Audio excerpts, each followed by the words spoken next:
Okay, good morning. We are live. And today I thought we would uh,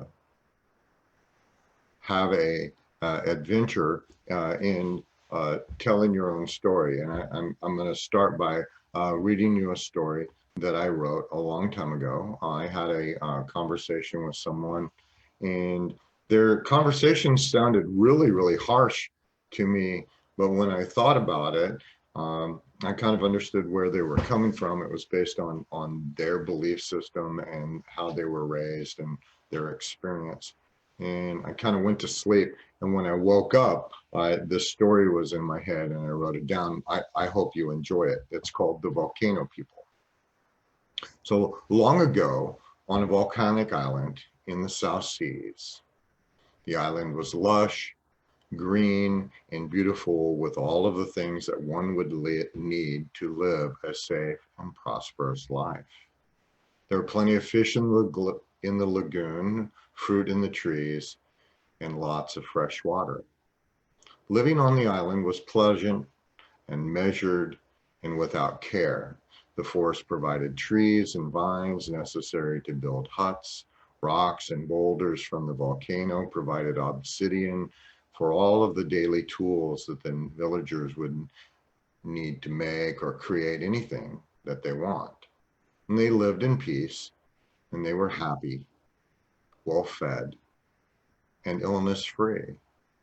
Now, of course, in the back of their minds, despite their many good fortunes, they knew there were volcanoes and the god of the volcano who had not spoken in many hundreds of years. But the old wise ones kept the stories alive that there had once been an eruption, that when the god of the volcano spoke, his voice caused the people to flee their island to the sea. And it was many years before they could return. But although younger ones, they did not listen. They thought it was a great story, or they thought it would never happen to them in their lifetime. And if possible, it would not happen today. Several nights in a row, the shaman had a disturbing vision, a vivid, terrifying premonition filled with fire and pain and destruction and death for many of those who lived on this peaceful island. He called the villagers together and had told the people that they must prepare to leave the island very soon before the new moon. A few people listened and took action immediately, taking their houses down to use the wood to build boats. Once they were finished making their vessels, they would weave great sails to capture the wind, and they started to store food and water so it could be quickly loaded when it came time to leave. And these people slept on the beach in hammocks, ready to go at a moment's notice. Another large group of people thinking that there would be need for escape, but confident that their ordeal would be tolerable. They thought they would be back sooner than predicted and chose to cut new wood to build their boats, but left their homes intact. And the thought of packing their belongings or food or water never entered their minds. And they slept in their homes close to the shore and frequently thought of if the move would happen.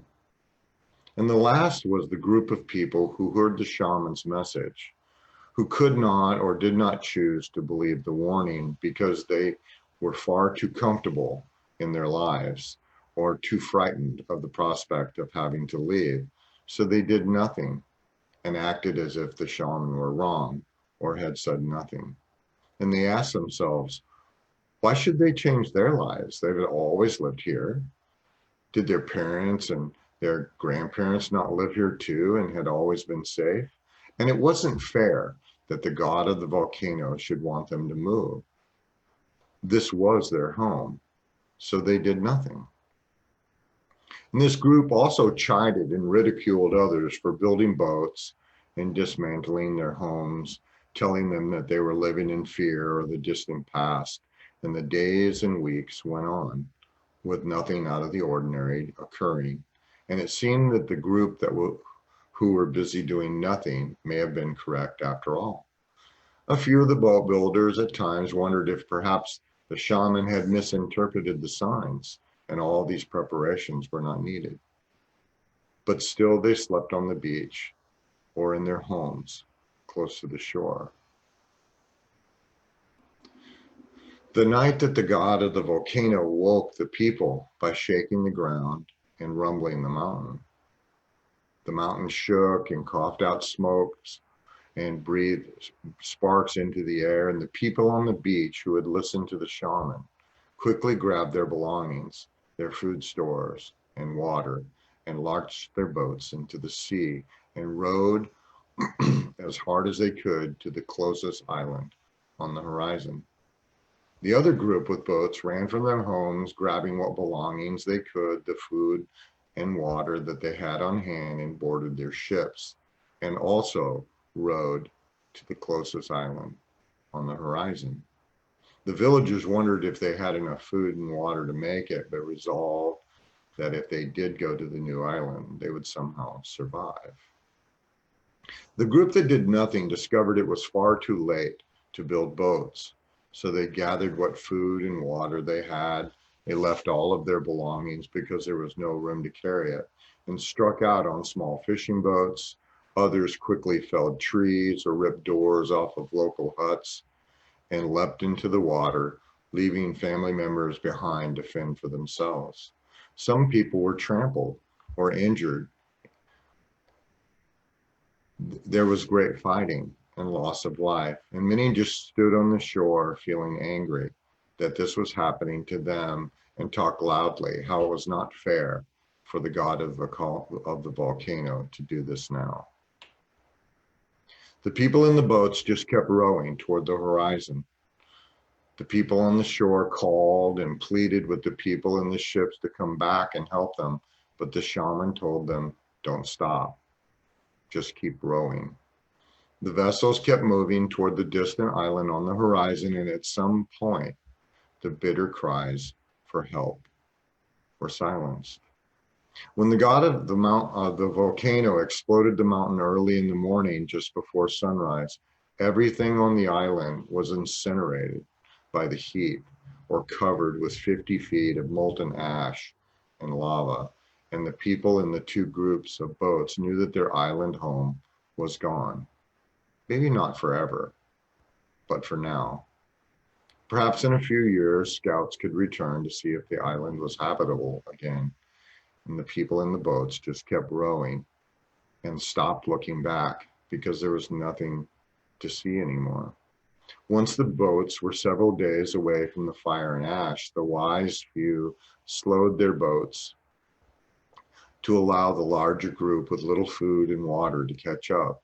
It took more than a day, and those men in the boats with little food and water had less strength to keep pace with the ships of plenty.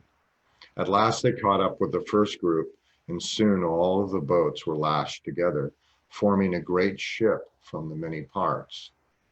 And then the order was given to raise masts and rig the sails.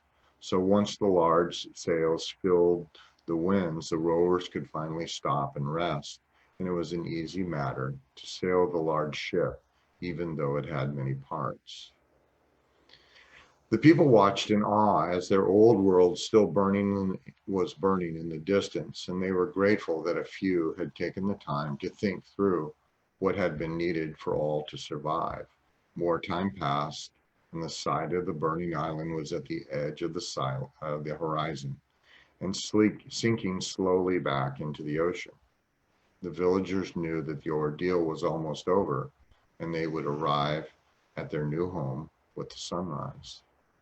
Upon their arrival, the ritual thanks was performed, and people began the process of setting up their lives once again. The ships were dismantled, houses were rebuilt, the land was tilled and planted, for the new crops had to be planted since their provisions were getting low. Slowly, the people created a new life on their new island. The years passed, crops were harvested, babies were born, and memories began to fade about what had happened on the old island. And the people had taken time to reflect on their ordeal, and they frequently thought about relatives and friends and dreams and goals that had disappeared. Some began to wonder what might have happened had they gone back to the shore and tried to help those who were caught unprepared by their inaction. And some were sad, and some were angry that no one, not even themselves, had gone back to rescue anyone. It was at this time that the shaman suggested that they have a feast to honor the dead and celebrate the bounty of their new home. The festival, suggested by the shaman, moved the people to tears at the loss of so many friends. But the shaman said, "Grieve them not. Had any of you returned to the shore in their panic, you might have not survived the frenzy. You or your family may have been dragged from your boat and left to die. You would not be here to mourn the dead or celebrate our new life. You would have been one of them." Sometimes it's difficult to stand by and watch people struggle, but stay in your boat. You can be compassionate and empathetic, but you cannot help someone who does not have the time or the foresight to build their boat or gather provisions for their trip. You could, if you choose, feed and give water who made their craft too late or poorly. You can help people if they request it. You can provide a rope to lash together your ships and sails so the rowers can rest, but never risk your life or your family's safety for those standing still on the shore who are not ready to change, regardless of the signs, when it's time to leave your island and live. So this is one of my favorite stories. It has a tremendous amount of meaning to me. I hope that you enjoyed it. Today, I'd like you to think about, what's your story? What's your favorite family story? What's your favorite vacation story? Or a story that you grew up listening to when you were a kid. All of the stories that we have are the purposes is to teach, so that we can learn from other people's experiences and of course their mistakes. But I wanted to leave you today with this thought. What's your story? Because I'd like to hear it. Please like and share this if you find it valuable, and I'll talk to you tomorrow.